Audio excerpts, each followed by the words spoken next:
Gubernur DKI Jakarta Anies Baswedan meninjau program vaksinasi keliling di 2 tempat ibadah di kawasan Jakarta Timur.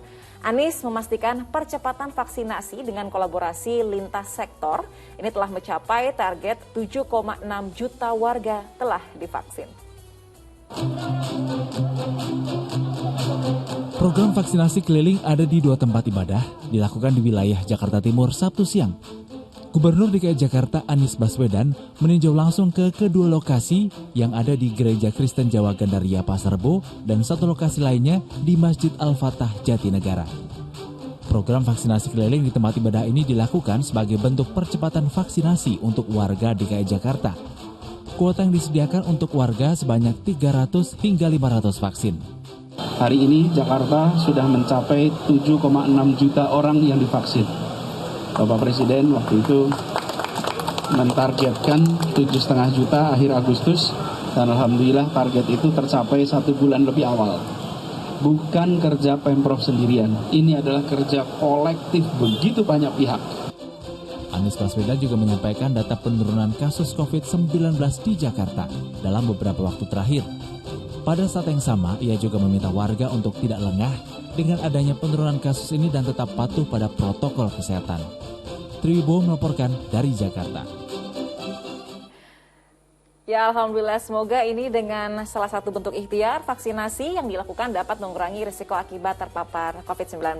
Nah, Pak Ustadz, saya ingin bertanya lagi, ini vaksinasi kan saat ini dilakukan di tempat-tempat ibadah dengan melibatkan sejumlah tokoh agama.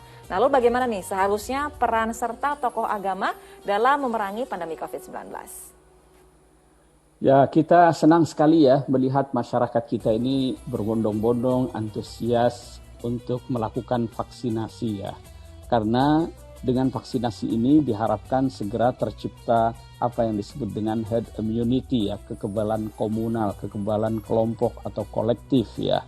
Dan alhamdulillah Jakarta sebagaimana disampaikan oleh Pak Gubernur tadi sudah mencapai target ya yang ditetapkan oleh pemerintah ya. Nah, tentu ini harus melibatkan partisipasi seluruh komponen bangsa ya, seluruh masyarakat, terutama tokoh agama ya. Jadi kalau tadi kita lihat vaksinasi itu dilakukan di rumah ibadah, tentu saja melibatkan tokoh-tokoh agama. Ini karena memang agama itu kan sesuatu yang sangat sangat spesial ya dalam diri setiap manusia ya.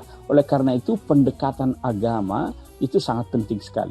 Dan di sini peran tokoh agama itu menjadi penting ya. Ini bisa kita lihat ya bagaimana fatwa-fatwa keagamaan selama pandemi itu memberikan tuntunan yang mencerahkan ya bagi masyarakat itu ya.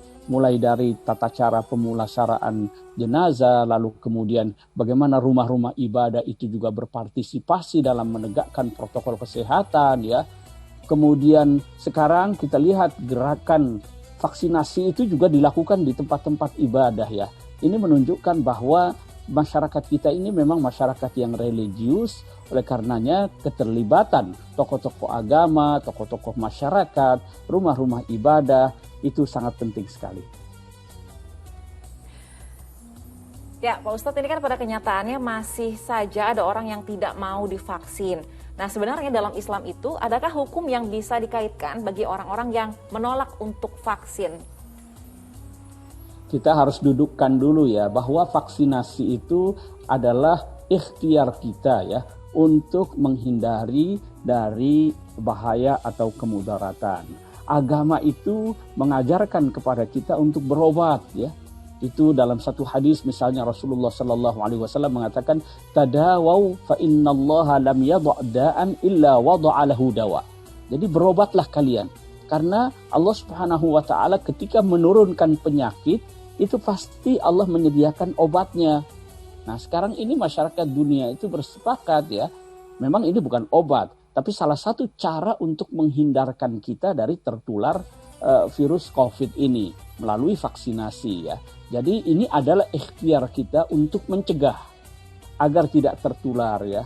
Nah, kemudian yang kedua, agama juga mengajarkan kepada kita untuk menghindari bahaya dan kemudaratan. La darara wa la dirar. Jangan melakukan tindakan yang membahayakan diri dan membahayakan orang lain. salah satu caranya adalah melalui vaksinasi.